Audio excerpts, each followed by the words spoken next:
ولا قوة إلا بالله العلي العظيم. أعوذ بالله من الشيطان اللعين الرجيم. بسم الله الرحمن الرحيم. الحمد لله رب العالمين. الصلاة والسلام والتحية والإكرام سيدنا ونبينا وشفينا وبالقاسم محمد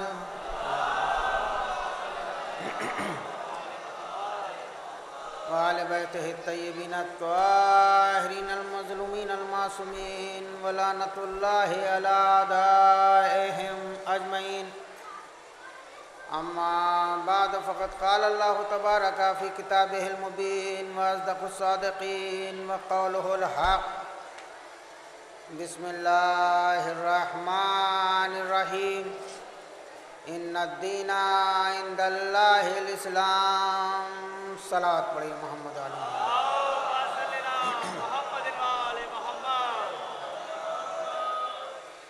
اذان محترم. قرآن مجید کی مشہور و معروف کریمہ ہے جس کی تلاوت کرنے کا شرف حاصل کیا ہے،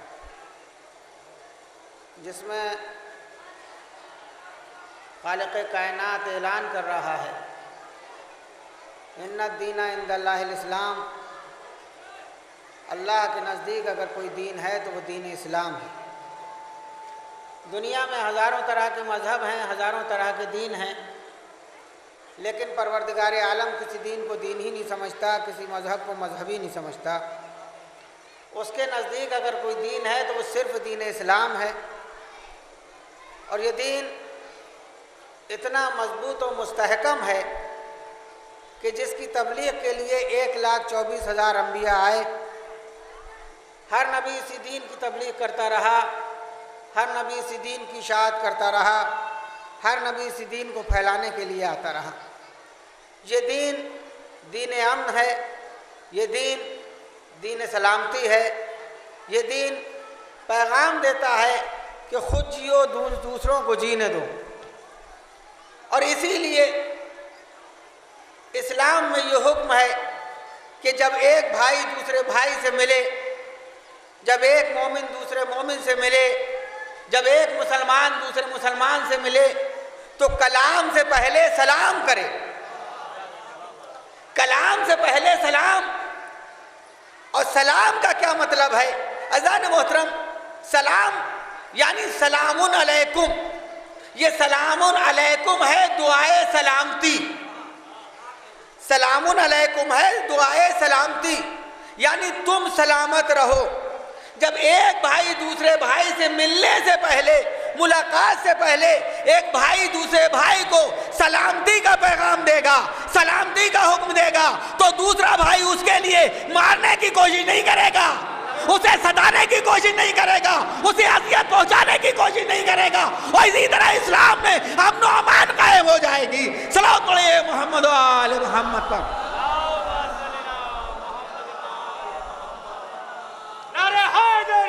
یا علی اللہم صلی اللہ علیہ وسلم. لہذا دین دین امن ہے. دین دہشت گردی کا مذہب نہیں ہے. اسلام آتنکواد کا مذہب نہیں ہے. اسلام تو امن و امان کا پیغام دیتا ہے. اسلام تو سلامتی کی دعا کا حکم دیتا ہے. اب جہاں آتنکواد نظر آئے وہاں دین نہیں ہے، جہاں دہشت گردی نظر آئے وہاں اسلام نہیں ہے. صلوات پر محمد و آل محمد پر.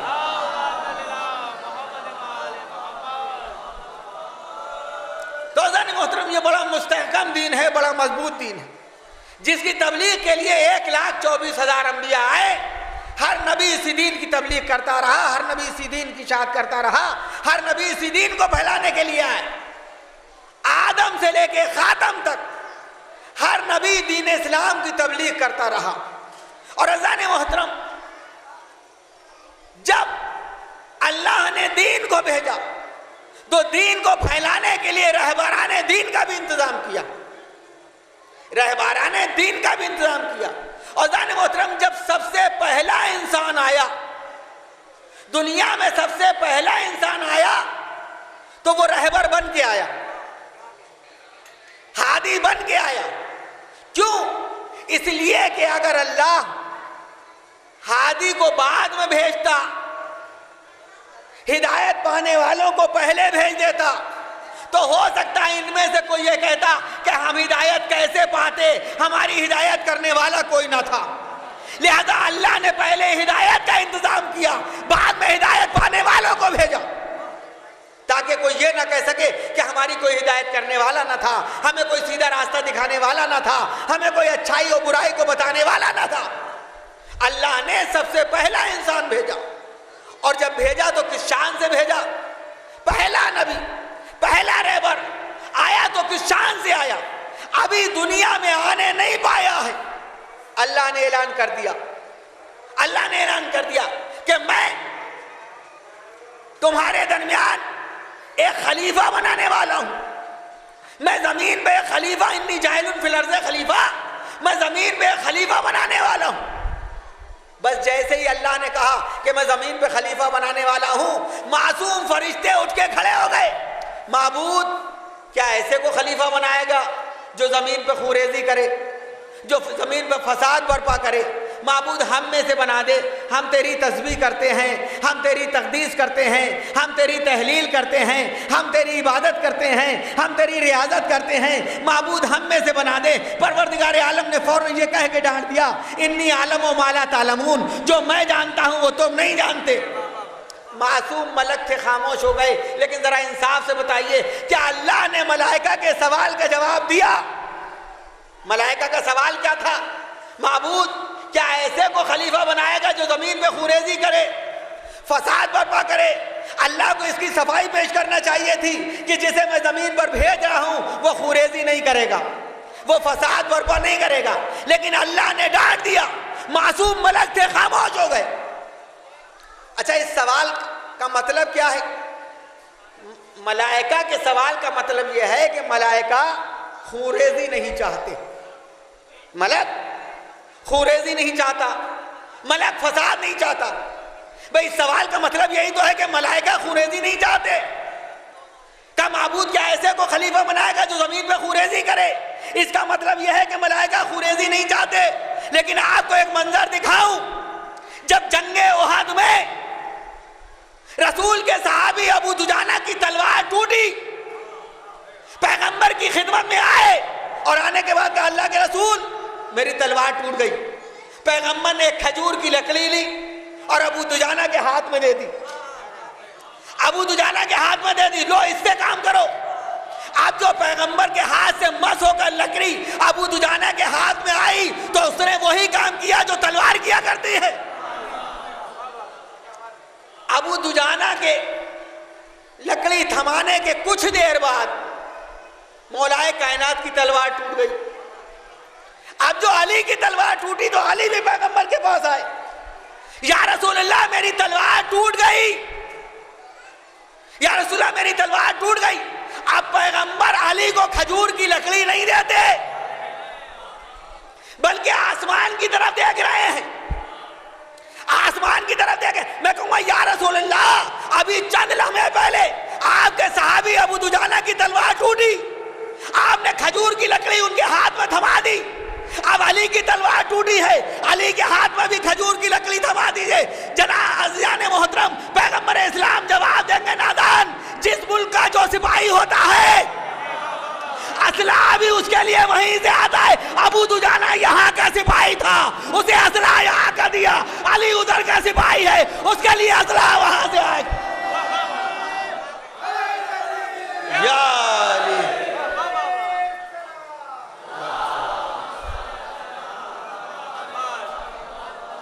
بآواز بلند نعرہ صلوات پڑھیے۔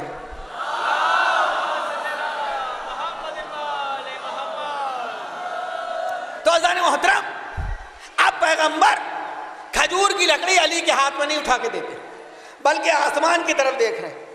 ابھی چند لمحے گزرے تھے کہ ملائکہ کا سید و سردار آسمان سے چلا، تلوار لے کے چلا، اور چلا تو خاموش نہیں چلا، قصیدہ خوانی کرتا ہوا چلا۔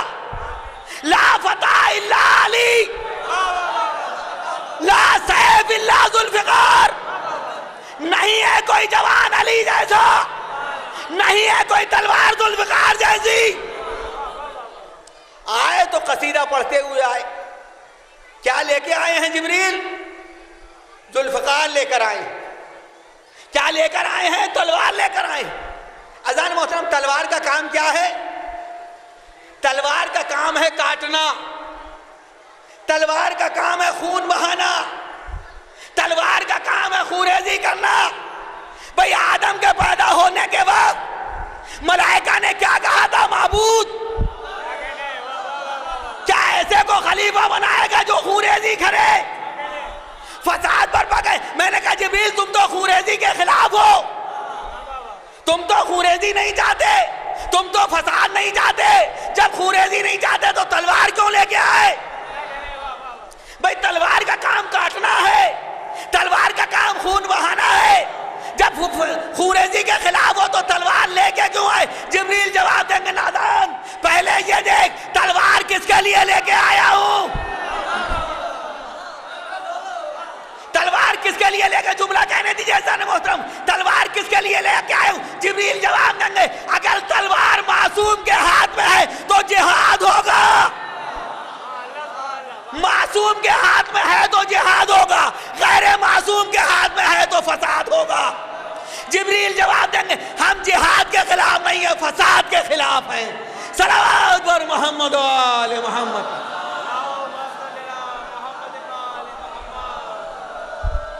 تو زان محترم ملائکہ نے اعتراض کیا، معبود کیا ایسے کو خلیفہ بنائے گا جو خوریزی کرے، فساد برپا کرے؟ ہم میں سے بنا، ہم تیری تسبیح کرتے ہیں، ہم تیری تقدیس کرتے ہیں، ہم تیری عبادت کرتے ہیں، ہم تیری ریاضت کرتے ہیں۔ پروردگار عالم نے انی عالم و مالا تعلمون کہہ کے ڈانٹ دیا، معصوم ملک تھے خاموش ہو گئے۔ پیکر آدم بن کے تیار ہوا، جب پیکر آدم پیکر وجود میں آ گیا تب اللہ نے انہی ملائکہ سے کہا جنہوں نے اعتراض کیا تھا۔ دیکھیں معترض سے کوئی کام کرانا بڑا مشکل کام ہوتا ہے، جن ملائکہ نے اعتراض کیا تھا انہی ملائکہ سے پروردگار عالم کہہ رہا ہے کہ جب اس میں اپنی روح داخل کر دوں تو تم سب کے سب سجدے میں گر جانا، جب اس میں اپنی روح داخل کر دوں تو تم سب کے سب سجدے میں گر جانا۔ عزیزان محترم پیکر آدم میں اللہ نے اپنی روح داخل کی، معصوم ملائکہ سب سجدے میں گر گئے، لیکن ان کے درمیان جو ایک ضدی بیٹھا تھا اکڑ گیا، میں تو سجدہ نہ کروں گا۔ اللہ نے کہا تو نے سجدہ کیوں نہ کیا؟ کیا تو اعلیٰ علیین میں سے ہو گیا؟ کیا تو اعلیٰ علیین میں سے ہو گیا؟ تو نے سجدہ کیوں نہ کیا؟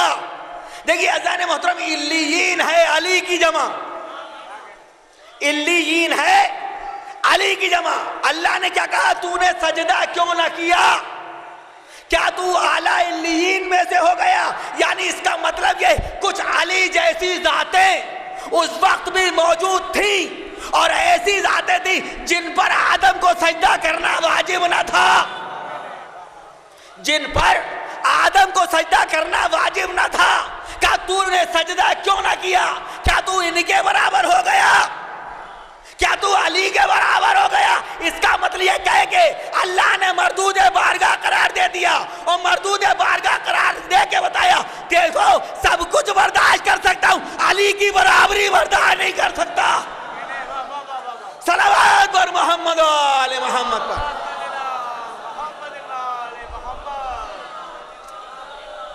سارے ملائکہ نے سجدہ کیا، شیطان اکڑ گیا، آدم مسجود ملائکہ قرار پائے۔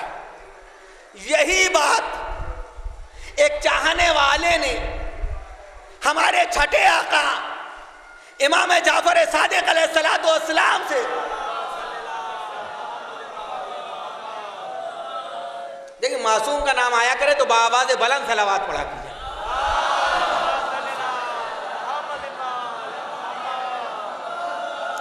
ہمارے چھٹے آقا سے پوچھ لی، مولا غیر اللہ کو سجدہ کرنا حرام ہے، اللہ کے علاوہ کسی دوسرے کو سجدہ کرنا حرام ہے، امام نے کہا بے شک حرام ہے۔ کہ مولا جب اللہ کے علاوہ دوسرے کو سجدہ کرنا حرام ہے تو پھر اللہ نے آدم کو سجدہ کیوں کرایا؟ اللہ نے آدم کو سجدہ کیوں کرایا؟ امام نے فرمایا وہ سجدہ آدم کو نہیں تھا، سجدہ اللہ ہی کو تھا۔ آدم صرف قبلہ بنے تھے، آدم صرف قبلہ بنے تھے، سجدہ اللہ کو تھا۔ پوچھنے والا پوچھ کے خاموش ہوا۔ امام نے کہا تو نے یہ نہیں پوچھا آدم کو قبلہ کیوں بنایا گیا؟ آدم کو قبلہ کیوں بنایا گیا؟ اس نے ہاتھوں کو جوڑ کے کہا مولا فرمائیے آدم کو قبلہ کیوں بنایا گیا؟ امام نے فرمایا جب آدم کی پیشانی میں ہمارا نور داخل ہو گیا، جب آدم کی پیشانی میں ہمارا نور داخل ہو گیا تو آدم اس لائق ہوئے کہ انہیں سجدہ کیا جائے، انہیں سجدہ کیا جائے، انہیں قبلہ بنایا جائے۔ اب اذان محترم جملہ مجھے کہنے دیجئے، قبلہ چاہے عرش پہ ہو، قبلہ چاہے عرش پہ ہو، قبلہ چاہے فرش پہ ہو، سبب قبلہ آل محمد ہی بنا کرتے ہیں۔ جب تک آدم کی پیشانی میں انوار آل محمد نہ آ گئے اس وقت تک آدم قبلہ نہ بن سکے، اور جب تک خانہ کعبہ میں میرے مولا کا ظہور نہ ہو گیا اس وقت تک کعبہ قبلہ نہ بن سکا۔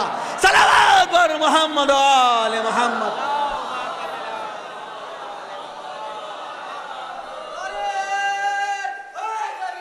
یا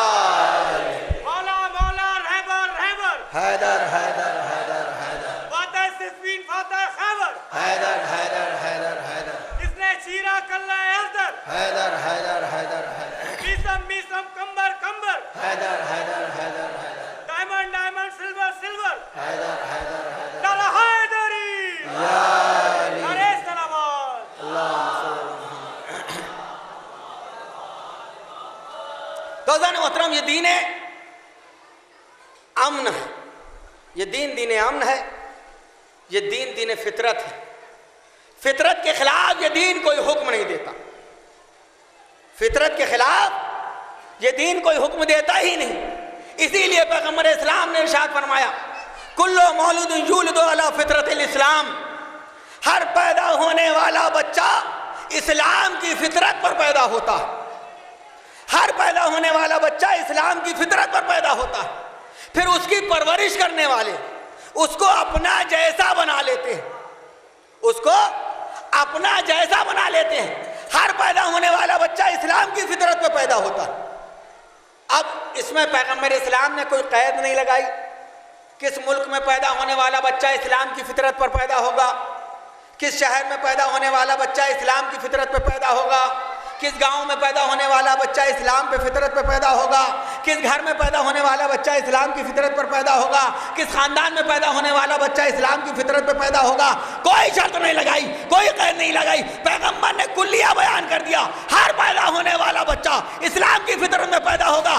اب پیدا ہونے والا بچہ کسی مذہب سے تعلق رکھتا ہو، کسی مسلک سے تعلق رکھتا ہو، کسی ملک سے تعلق رکھتا ہو، کسی شہر سے تعلق رکھتا ہو، کسی قبیلے سے تعلق رکھتا ہو، کہیں بھی بچہ پیدا ہو اسلام کی فطرت پہ پیدا ہوگا۔ یعنی صادق رسول کا ارشاد گرامی ہے، یہ وہ رسول ہے جس کو کفار و مشرکین نے اللہ کا نبی تو نہیں مانا، اللہ کا رسول تو نہیں مانا، لیکن پیغمبر کو صادق بھی مانا ہے، پیغمبر کو امین بھی مانا ہے۔ یا جملہ بدل کے یہ کہوں کہ جن کفار و مشرکین نے پیغمبر کی نبوت اور رسالت کا کلمہ نہیں پڑھا، انہوں نے پیغمبر کی صداقت کا کلمہ بھی پڑھا، انہوں نے پیغمبر کی امانت کا کلمہ بھی پڑھا۔ اور اذان محترم کتنا ہی بڑا پیغمبر کا دشمن کیوں نہ ہو، ہر ایک پیغمبر کی صداقت کا قائل تھا، چاہے پیغمبر کو رسول نہ مانتا ہو، چاہے پیغمبر کو اس نے نبی نہ مانا ہو، لیکن پیغمبر کو صادق سب مانتے ہیں، پیغمبر کو امین سب مانتے ہیں۔ تو بھائی جب صادق مان رہے ہو، امین مان رہے ہو، تو پیغمبر کو نبی کیوں نہیں مانتے؟ پیغمبر کو رسول کیوں نہیں مانتے؟ جب مانتے ہو یہ سچا ہے، جو کہے گا سچ کہے گا، جھوٹ کے سے قریب سے گزرا نہیں، تو مانتے کیوں نہیں؟ اور پیغمبر نے صداقت کی دلیل بھی ان سے لے لی کہ یہ بتاؤ تمہاری نظر میں میں صادق ہوں؟ کا بے شک۔ کہ اگر میں تم سے یہ کہوں کہ اس پہاڑ کے پیچھے ایک لشکر ہے اور تم جا کے دیکھو وہاں لشکر نظر نہ آئے تو تم مجھے کیا کہو گے؟ کہ محمد اگر ہم جا کے دیکھیں لشکر نظر نہ آئے تو ہم یہ کہیں گے یہ ہماری آنکھوں کا قصور ہے، تیری زبان سے غلط الفاظ نازل نہیں ہوئے، صداقت میں ہمیں کوئی شک نہیں۔ ایسے دشمن تھے جو صادق مان رہے تھے، تو کیوں نہیں مانا بھائی؟ جب صادق مان رہے ہو تو پیغمبر کو پیغمبر کیوں نہیں مانتے؟ پیغمبر کو نبی کیوں نہیں مانتے؟ اذان محترم، پیغمبر کو نبی کیوں نہیں مانا؟ ایک حسد کی بنیاد تھی، حسد۔ اس کی وجہ سن لیجئے، مکے کا چودھری ابو سفیان ایک مرتبہ اپنے شکاری کتوں کو لے کے آیا اور اس نے ابو جہل کو اس کے گھر سے اٹھایا، جنگل میں لے کے گیا، ایک گڑھا کھودا، ابو جہل کو آدھا گاڑ دیا، ابو جہل کو آدھا گاڑ دیا اور کہا سن، میں تجھ سے ایک سوال کرنا چاہتا ہوں، اگر تو نے صحیح جواب نہیں دیا تو یہ تیرے اوپر کتے چھوڑ دوں گا، یہ کتے تیری بوٹی بوٹی کر کے کھا جائیں گے، لہذا صحیح جواب دینا۔ کہ بتا کہ تیرا سوال کیا ہے؟ کہ میرا سوال یہ ہے، یہ پیغمبر نے، محمد نے جو اپنی نبوت اور رسالت کا دعویٰ کیا ہے، یہ دعویٰ صحیح ہے یا غلط؟ دیکھیے، جانی دشمن ہے پیغمبر کا، سب سے بڑا دشمن ہے ابو جہل پیغمبر کا۔ ابو سفیان نے کیا سوال کیا؟ یہ بتا پیغمبر نے، محمد نے جو نبوت اور رسالت کا دعویٰ کیا، یہ دعویٰ صحیح ہے یا غلط؟ ابو جہل کا جواب سنیے، کاش یہ سوال کرنے سے پہلے تو مجھ پر اپنے شکاری کتے چھوڑ دیتا اور یہ کتے میری بوٹی بوٹی کر کے کھا جاتے تو مجھے اتنی تکلیف نہیں ہوتی جتنی تکلیف تیرے اس سوال سے ہوئی، جتنی تکلیف اس سوال سے ہوئی۔ کہ بتا صحیح کیا ہے؟ کہ بات سننا چاہتا ہے تو سن، مجھے اپنے بیٹے اکرمہ کے حلالی ہونے میں تو شک ہے، مجھے اپنے بیٹے اکرمہ کے حلالی ہونے میں تو شک ہے، محمد کی نبوت اور رسالت میں شک نہیں ہے، محمد کی نبوت اور رسالت میں شک نہیں ہے۔ تو ابو سفیان نے دوسرا سوال کیا، جب تجھے شک نہیں ہے تو مانتا کیوں نہیں؟ جب تجھے شک نہیں ہے تو مانتا کیوں نہیں؟ کہ مان اس لیے نہیں رہا ہوں کہ محمد بنی ہاشم میں کیوں پیدا ہوئے، میرے گھر پیدا کیوں نہیں ہوئے، یہ فضیلت بنی ہاشم کو کیوں مل گئی؟ صلوات پڑھئے محمد و آل محمد پر۔ تو یہ وہ رسول ہے جسے کفار و مشرقین نے صادق مانا، وہ صادق رسول ارشاد فرما رہا ہے کہ ہر پیدا ہونے والا بچہ فطرت اسلام پر پیدا ہوتا ہے، پھر اس کی پرورش کرنے والے اس کو اپنا جیسا بنا لیتے ہیں۔ بچہ پیدا ہوا کافروں میں، اسلام کی فطرت پر، کافر آغوش میں پروان چڑھا، کافر ہو گیا۔ دیکھیے، کسی مسلک میں بچہ پیدا ہو، اسلام کی فطرت پر پیدا ہوگا، اسلام کی فطرت پر پیدا ہوگا، اس لیے کہ صادق رسول نے ارشاد فرمایا ہر پیدا ہونے والا بچہ اسلام کی فطرت پر پیدا ہوتا ہے۔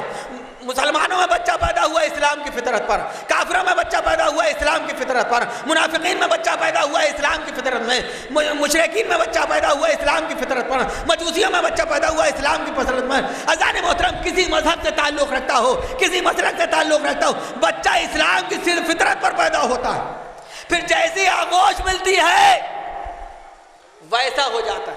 تو اذان محترم، جب صادق رسول نے ارشاد فرمایا ہر پیدا ہونے والا بچہ اسلام کی فطرت پر پیدا ہوتا ہے، تو یہ تو طے ہے ہر بچے میں اسلام کی فطرت پائی جائے گی، چاہے پیدا ہونے والا بچہ یہودیوں میں ہو یا نصرانیوں میں ہو، کافروں میں ہو یا مشرکین میں ہو، مسلمانوں میں ہو یا مومنوں میں ہو، کہیں بھی بچہ پیدا ہو اس میں اسلام کی فطرت پائی جائے گی۔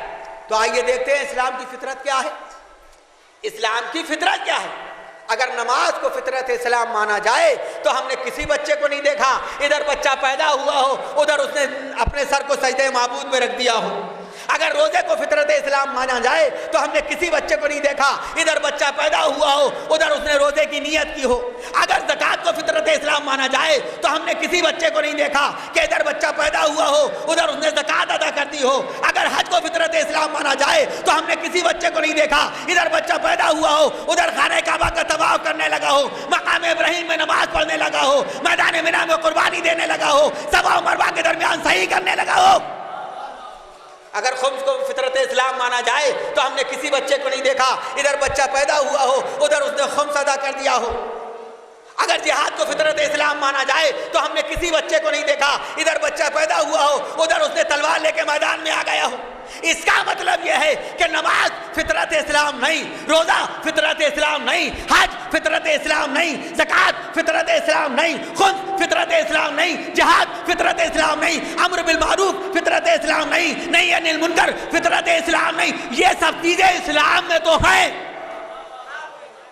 یہ سب چیزیں اسلام میں تو ہیں, لیکن اسلام کی فطرت نہیں ہے. تو عزیزان محترم پھر فطرت اسلام کیا ہے؟ جب نماز فطرت اسلام نہیں, روزہ فطرت اسلام نہیں, حج فطرت اسلام نہیں, خود و زکوٰۃ فطرت اسلام نہیں, جہاد فطرت اسلام, پھر ہے کیا؟ بھئی یہ طے ہے فطرت اسلام جو شے بھی ہوگی ہر بچے میں پائی جائے گی, چاہے بچہ پیدا ہونے والا کافروں میں ہو یا یہودیوں میں ہو, نصرانیوں میں ہو یا مسلمانوں میں ہو, کہیں بھی بچہ پیدا ہو, پیدا ہونے والا بچہ کسی مسلک سے تعلق رکھتا ہو, کسی مذہب سے تعلق رکھتا ہو, کسی دھرم سے تعلق رکھتا ہو, اسلام کی فطرت پائی جائے گی. تو آئیے دیکھتے ہیں اسلام کی فطرت کیا ہے. جب ہم نے پیدا ہونے والے بچوں کو دیکھنا شروع کیا تو ہمیں ایک ہی فطرت نظر آئی, ہمیں ایک ہی فطرت نظر آئی. یہودیوں میں بچہ پیدا ہوا تو روتا ہوا, نصرانیوں میں بچہ پیدا ہوا تو روتا ہوا, مسلمانوں میں بچہ پیدا ہوا تو روتا ہوا, کافروں میں بچہ پیدا ہوا تو روتا ہوا, مشرکین میں بچہ پیدا ہوا تو روتا ہوا, مجوسیوں میں بچہ پیدا ہوا تو روتا ہوا, شیعوں میں بچہ پیدا ہوا تو روتا ہوا, سنیوں میں بچہ پیدا ہوا تو روتا ہوا. تو ماننا پڑے گا فطرت اسلام ہے رونا, فطرت اسلام ہے گریا, فطرت اسلام ہے گریا. اب مجھے جملہ کہنے دی, جو قوم روتی ہوگی اسلام کی فطرت پر ہوگی, اور جو قوم نہیں روتی ہوگی کچھ بھی ہو اسلام کی فطرت سے کوئی تعلق نہ ہوگا. صلوات اور محمد آل محمد یا علی.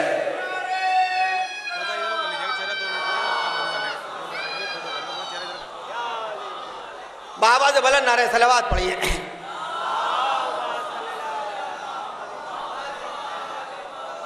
تو عزیزان محترم ہر قوم میں جب بھی بچہ پیدا ہوگا اسلام کی فطرت پہ پیدا ہوگا, اسلام کی فطرت پہ پیدا ہوگا.